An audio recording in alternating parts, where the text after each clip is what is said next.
No DQ Galaxy, we are live with a recap of Monday Night Raw following the 2023 Payback pay-per-view event, which did take place. I'm already screwing up my lines. It took place Saturday night.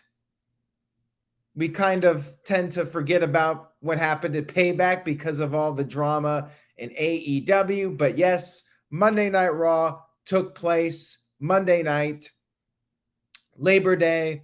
Happy Labor Day to everybody out there. Let's get into this recap. We had footage shown from Payback. We had the full Monday Night Raw intro with Pyro, and we had the first appearance on Monday Night Raw officially for Jey Uso. Huge pop for Jey Uso. He came down through the crowd. The fans were on their feet. Jey said that he felt like he was gone for longer than a few weeks. He was happy to be there. He said that Cody Rhodes contacted him, but he did note that some people might have a problem with him being on Raw.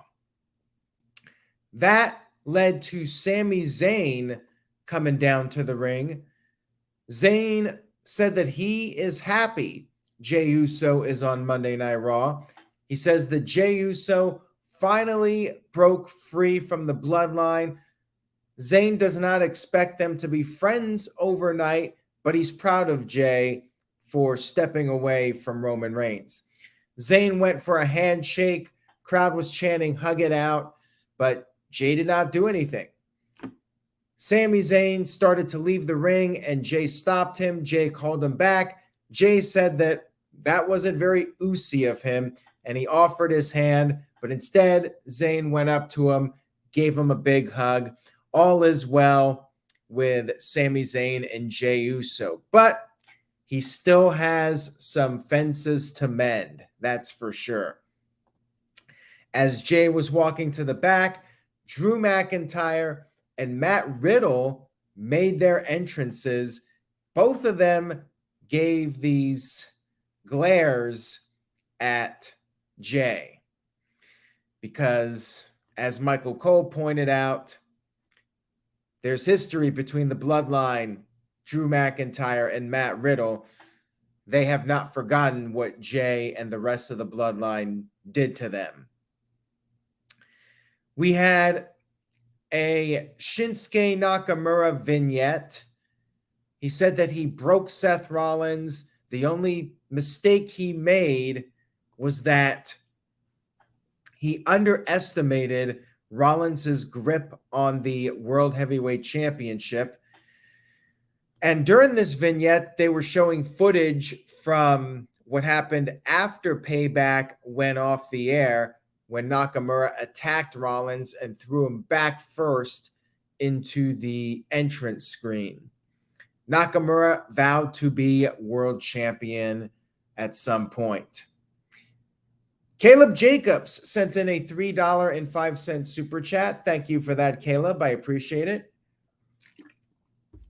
Caleb says a redemption arc.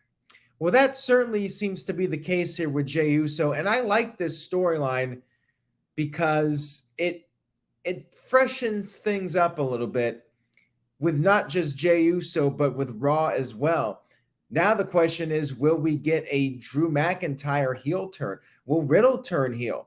Jey Uso's very much a babyface at this point.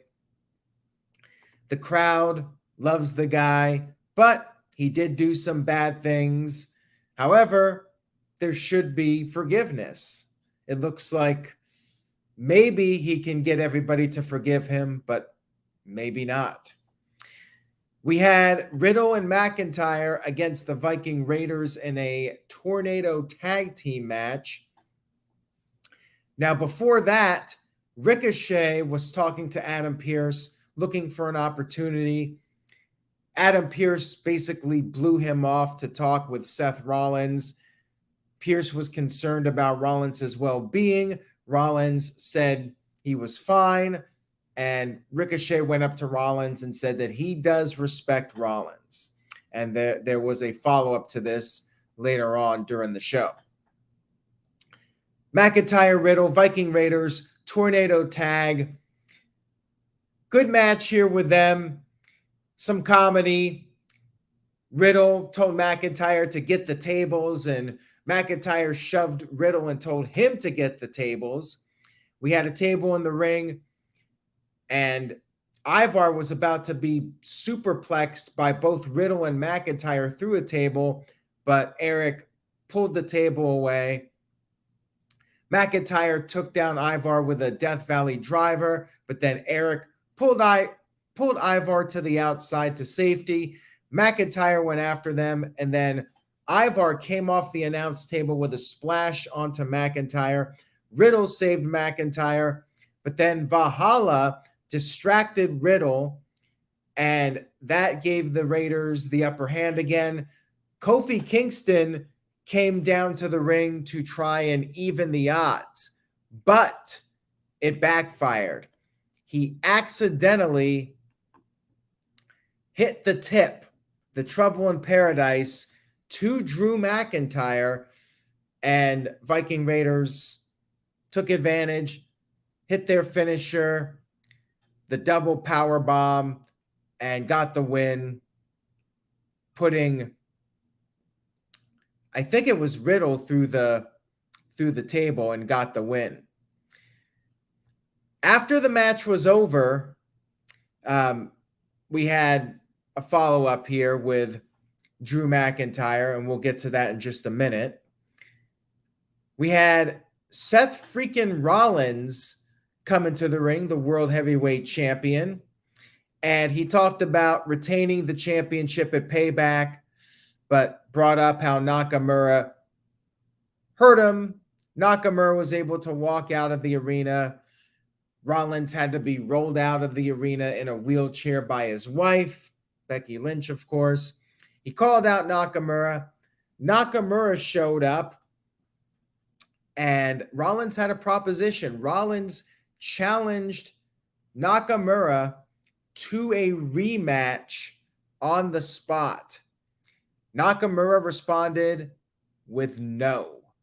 He repeatedly said no. He did not give a reason, and Rollins went outside the ring to brawl with Nakamura. There was people coming down, and they broke up the fight, although Shin managed to get a cheap shot in, and then Ricochet came out to get his hands on Nakamura. Remember earlier, Ricochet said that he respected Seth Rollins, and we had a match. This led to Ricochet versus Nakamura. So apparently Nakamura was not interested in a world title match, but he was fine wrestling Ricochet. Okay. I guess you can argue he wanted it on his own terms, but it really did not make any sense whatsoever, to me at least. I'm like, dude, you just got handed a world title match on the spot and you say no? Like, I don't understand. Anyways, Adam Pearce was angry with Seth Rollins. Pearce said he's just trying to help Rollins. Got a $5 super chat here from D. Martin 5th. Thank you for that. I appreciate it. It says, what do you think of the PIP, the picture-in-picture format during matches? I like it. It's no different to me, though, than a standard commercial. I have to be honest, half the time I walk out of the room, whether it's bathroom break or grabbing something to eat or drink, I treat it as a normal commercial break. But if you're somebody that likes to have as much of the full match experience as possible, you can continue watching.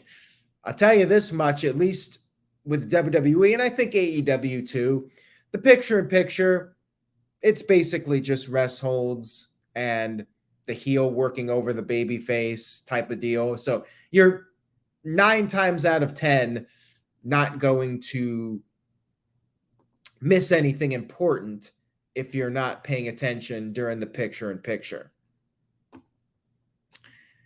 We had the match with Ricochet and Nakamura, which I have to say I did not care about too much. I mean, they went from teasing a world title match to this. Plus, we've already seen them wrestle in recent months. It's kind of played out. Match was all right, but they did a DQ finish. Nakamura used a steel chair, got disqualified. Seth Rollins ran down to make the save, but Nakamura got the upper hand, and then Ricochet came to Rollins' aid with a steel chair. And as Walter says, a one-on-one with Ricochet was apparently more important than a world title match. I guess he has his reasons, or maybe he'll come out there and say in Japanese, "I don't owe you people an explanation." I don't know. Whatever. We had Sami Zayn, or not Sami Zayn, excuse me, I can't even read.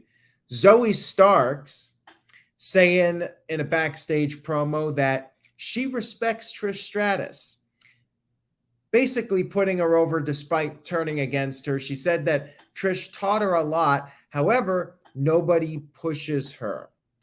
Shayna Baszler showed up and confronted Zoe, and this led to a match between them, which took place a little bit later in the show. We'll get to that in a moment. We had the Judgment Day come into the ring to celebrate Finn Balor and Damian Priest becoming the new tag team champions. They had all the gold. They were gloating about it. They brought up how it's Dominic's 1-year anniversary. Dominic was getting heavily booed as usual when he tried to talk. Finn Balor gave a shout out to JD McDonough, bragged about being Grand Slam Finn.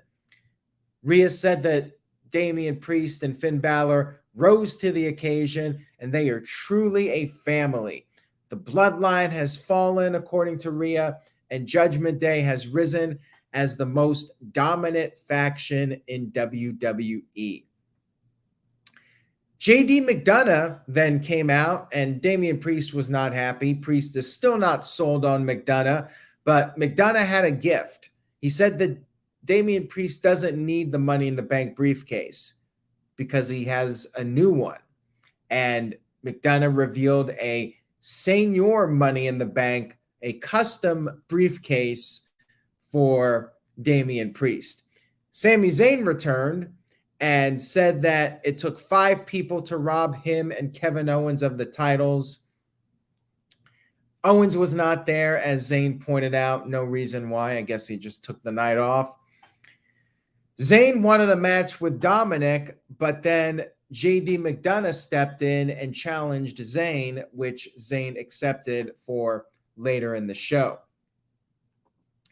We had promos backstage from Walter, said that his legacy is going to last forever, and Chad Gable's momentum is only temporary. And later, Gable said that he's already been in the history books, Olympian with a master's degree, won every tag title in WWE, and now he's going to add the IC title to his legacy. And his family would be sitting in the front row to watch history. We had a backstage segment with Raquel. She was upset trying to get a rematch from Adam Pearce against Rhea Ripley. And then she left, and Chelsea Green showed up, who is one half of the tag team champions. Now, get this. Piper Niven is not medically cleared. I don't know what the deal with that is, but Piper Niven was not on this show, and Pierce suggested that maybe it's not the tag titles that are cursed, but rather Chelsea Green is the one who is cursed. She was offended by this and she started ripping into Raquel, saying that Pierce is giving her a chance and praising her, called Raquel a loser, and Raquel just happened to be standing right by Chelsea, so Adam Pearce decided to make a match. But before that, we had Zoe Starks versus Shayna Baszler. Is it Starks or Stark? I get confused because you have Ricky Starks in AEW. I think it's just Stark without the S. Zoe Stark versus Shayna Baszler. And it was a pretty good match. It was an interesting match to be booked because both of them have been booked pretty strong. Zoe Stark being the heavy for Trish Stratus, and Shayna Baszler, of course, sending Ronda Rousey away at SummerSlam. Zoe did get in a lot of offense, but Shayna was able to avoid the Z360, escaped to the outside, and then they got back in the ring. Baszler applied the Kirifuda clutch, and Zoe kept fighting, perhaps more than anybody else has up to this point. She almost got out of it, but eventually she lost energy and she passed out instead of tapping out. It was a good match, and Zoe did look strong in defeat. And after the match, another interesting moment to me, you have Shayna, who's, I think, is a heel. She gave a fist bump to Zoe, showing her some respect.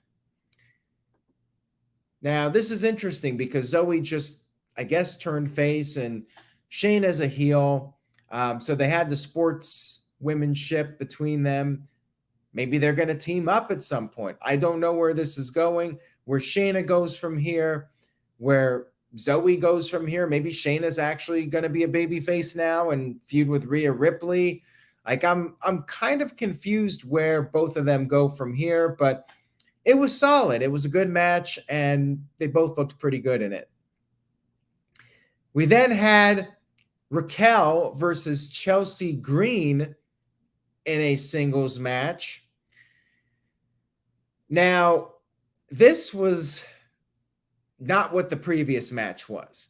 This was basically a squash match. I don't even think Chelsea got in any offense. She tried to run, and she was caught, and Raquel just beat her up, shook her like a rag doll, gave her the fallaway slam, clotheslined her, and then finally finished her off with a power bomb.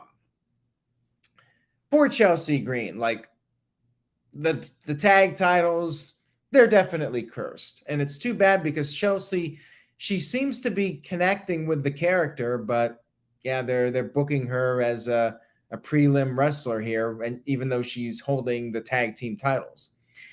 And after the match was over, Raquel revealed that she will be getting her rematch on next week's Raw.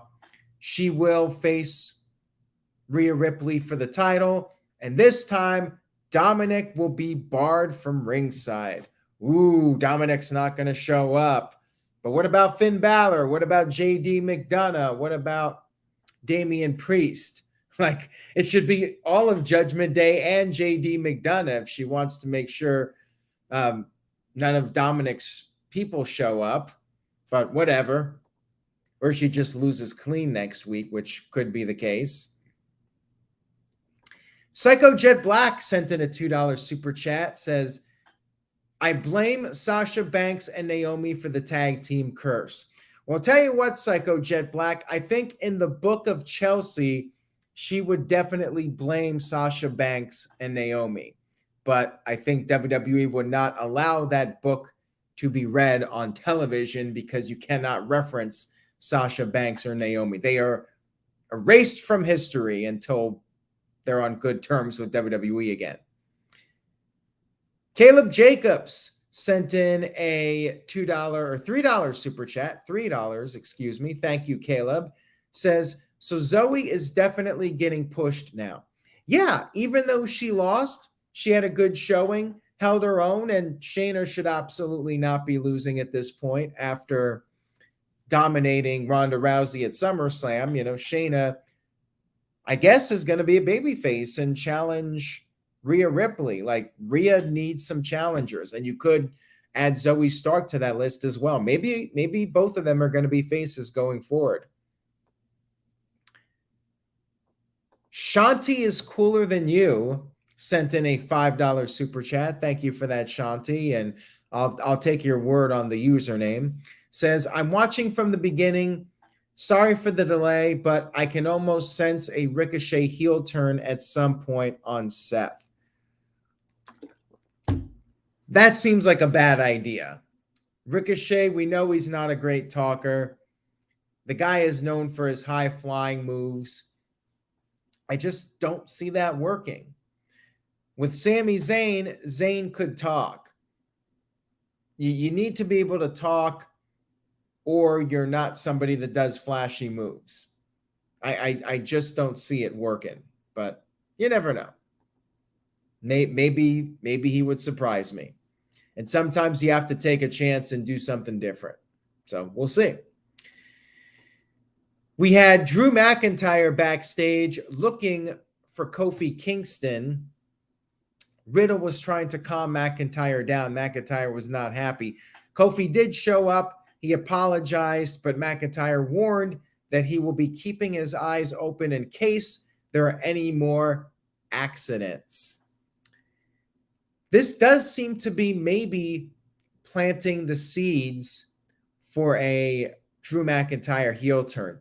Xavier Woods was not on this show because he had the chair thrown in his face last week, and WWE said he would not be appearing on the show. He's not cleared by a doctor. So Kofi was there, and they furthered the storyline. We had Miz TV, and this was another fun segment from The Miz. Miz had his special guest, John Cena. Cena's music hit. The cameraman was panning around. But the thing is, you could not see John Cena. You literally could not see him. And The Miz had a chair set up. The invisible John Cena was sitting there. Miz was talking to him, and things got a bit heated. Miz was trying to ask questions. The crowd kept saying, yeah, and Miz was getting angry. Things got physical between Miz and invisible John Cena, and some people started chanting, holy shit. It got bleeped out a little bit, and then Miz ultimately laid out invisible John Cena with the skull-crushing finale. He should have gone for a pinfall, too, while he was at it to get that pin on invisible John Cena, but he cut him a little bit of a break. And then The Miz challenged LA Knight to a rematch. So what is up with all these rematches? Miz gets a rematch. Raquel gets a rematch. Nakamura gets a rematch. Everybody gets a rematch. I mean, I liked the segment, but do we really need to see another Miz and LA Knight match? Rage of Wrestling, Walter Cruz. Make sure you guys check out his channel. He's got some content coming up soon. Rage of Wrestling says, I love the Miz. He's killing it right now. I agree, man. Miz is doing very well as far as the promos go as of late. Building Nexus sent in a $2 super chat. Thank you for that. I appreciate it. Says, Drew McIntyre versus Cody Rhodes should be for after Cody becomes champion. I like that idea. If Drew McIntyre does go heel, he would be a great opponent for Cody Rhodes. And if not Cody, I think Seth Rollins and Drew McIntyre would be a good match for the world title. I think Drew McIntyre needs to go heel badly. I definitely think that's overdue. And I feel like we're starting to see those seeds planted. I'll tell you what, I think they should turn Riddle too. Like, we need some strong heels. We got Judgment Day, but we got on the babyface side Seth Rollins, Cody Rhodes, Sami Zayn. We got Jey Uso now as a babyface, and Drew McIntyre and Riddle are kind of just there. Psycho Jet Black sent in a $2 super chat. Thank you for that. Says, Invisible Cena cuts better promos than Ricochet. I mean, how can we even argue with that? Invisible John Cena can do anything. I was kind of shocked by how much he sold that skull-crushing finale. Like, he was just laying there. He wasn't moving. Man, John Cena can really sell. Psycho Jet Black sent in a $2 super chat. Thank you for that, Psycho. Seriously, I miss Strowman and Ricochet tag teaming. As do I. And Strowman's not going to be back anytime soon, unfortunately. So that's going to have to wait. We'll see if they go back to that team or if they just drop it. You know, they dropped Nakamura and Rick Boogs as a tag team. By the way, where the hell is Boogs? They're doing nothing with him. And Raymond Jey Uso is, in fact, the babyface now. And yes, Leatherface, the New Day. Somebody's always injured in that group, unfortunately. Caleb Jacobs sent in a $5 super chat. Thank you for that, Caleb. I appreciate it. Says, fun fact, Drew McIntyre and Cody Rhodes are former tag team champions back in Drew's first WWE run. That was quite a while ago, back when Cody Rhodes had the black hair. But yes, Drew McIntyre and Cody Rhodes were teaming up for a while during their first stints in the company. Would be cool to see them go at it again, and I think we will see them go one-on-one before it's all said and done. We had another backstage segment with Adam Pearce, and the plot thickens here because Adam Pearce revealed that somebody from Raw is going to be traded to SmackDown since Jey Uso is on Raw. Is this going to be Cody Rhodes? We didn't really get a big clue other than Pearce said it might piss some people off, and he just wanted to give Jey Uso a heads up. Maybe it's Cody. Maybe we don't get Cody versus Drew McIntyre, because I forgot that I mentioned this last week, or actually I mentioned it on the Payback stream, that Cody could now go to SmackDown, and that's how you set up Cody versus Roman Reigns without Cody having to win the Royal Rumble again. Dave Scheffler sent in a $2 super chat, says, in my opinion, I still think Cody will be traded. You know, maybe it's Owens, and that's why Owens wasn't on Raw, because he's going to SmackDown, and that effectively breaks up Kevin Owens and Sami Zayn. And that would piss off Owens. That would piss off Zayn.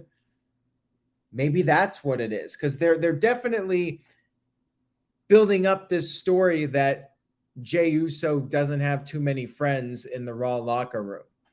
And Zayn right now seems to be his only friend. But if Owens goes to SmackDown, is Sami Zayn going to resent Jey Uso? That might be it. It might be Kevin Owens, but could be Cody Rhodes. Speaking of Zayn, we had Zayn versus JD McDonough in a one-on-one match, and McDonough was quite aggressive. He sent Zayn face first into the announce table, sent him into the ring post. Zayn made his comeback after the commercial break, but then Dominic Mysterio saved McDonough from a haluva kick, pulling him to the outside of the ring. Sami Zayn, the stupid baby face, went after Dominic, got back in the ring, and then Dominic got up on the apron. Zayn was distracted. McDonough with the old fruit roll-up got the 1-2-3 victory. And then Zayn got a little bit of payback afterwards. He took out McDonough with the haluva kick, and Dominic had retreated. So Dominic did not help McDonough, even though McDonough helped him. And they did announce that next week Cody Rhodes will be on Raw to make some sort of an announcement. So maybe he is going to SmackDown. I'm thinking it's either Cody Rhodes or Kevin Owens, based off of the Adam Pearce tease that somebody's not going to be happy. Might piss several people off. We had Dominic backstage talking to Jey Uso, and this is interesting, another little twist on this storyline. Dominic said to Jey that he knows what Jey is going through, having a broken family. And he said Judgment Day has no leader. He'll go talk to the guys. And he said that there are open arms for Jey if he wants to join Judgment Day. I like this. I like the little tease here. Will Jey actually become part of the Judgment Day? Which I think the answer is no, but I like that they're even teasing the idea. We then had our main event of the evening, Gunther versus Chad Gable for the Intercontinental title. And throughout the show, they were showcasing and listing off various IC champions, everybody from Randy Savage to Pedro Morales to The Rock, Steve Austin, all the way to modern times, Seth Rollins and Roman Reigns. Really good match here. I mean, this was a great match with these guys, and the crowd was really hot for this one. Like, these guys were killing it. I stand by what I say, though. This should have been at Payback in Pittsburgh with Kurt Angle out there. I do like that Gable's family was out there. I will give WWE credit. I thought that was a smart move because it made you wonder. The family's there, so surely Gable's winning the title, but we're all thinking and going with the idea that there's no way Gunther's losing before he breaks the Honky Tonk Man's record. I like that they did that, but I still think it should have been at Payback, in my opinion. And, you know, as we've said about some of these big matches, the commercial breaks can take away from it a little bit. Building Nexus sent in a $2 super chat. Says Jey Uso for the next Intercontinental Champion. I don't think he needs it, quite frankly. And I have a guess, and I'll get to that in a few moments here. We had a lot of back and forth here, and Gable was trying to use his speed and quickness, sticking and moving, float like a butterfly, sting like a bee. He avoided the big chop from Gunther. He targeted the leg, trying to take the big man down. We had 2 commercial breaks for this, and Gunther did get the upper hand for a while, but Gable stayed in the fight. Gunther gave him this really brutal big boot to the face. He powerbombed Gable, but Gable was able to kick out. Gable then recovered, hit a big superplex, came off the top of the top rope headbutt, but Gunther kicked out. And then Gable tried to apply the ankle lock. He pulled the straps down, and he managed to roll through, hit the Chaos Theory suplex with the bridge. 1, 2, kick out. Gunther did not stay down. Gable finally managed to apply the ankle lock, and Gunther struggled to get out, but eventually he did and managed to apply a sleeper. Gable did escape, but then Gunther hit the power bomb again, followed by a lariat. 1, 2, 3. Gunther is still your Intercontinental Champion. No surprise here. I think we all knew he was retaining, but it was a really good match. And Gable's family, the little kid there, she was crying, and that that was quite the visual, and that makes me wonder now because it's interesting the way they've booked this with Gable. He's losing, but I feel like each loss people want to see him win even more. And I'm wondering now if they're going to do one more match. Now that Gunther has beaten the record, I wonder if at Fastlane they're going to do one final chance and Gable's going to put his career on the line or do something to get one more match with Gunther. And this time, he's going to get the win. I wonder if Gable will, in fact, be the guy that beats Gunther. So that way, you can move Gunther into the next division and maybe have Gunther challenge Seth Rollins for the world title. I mean, that's certainly a possibility.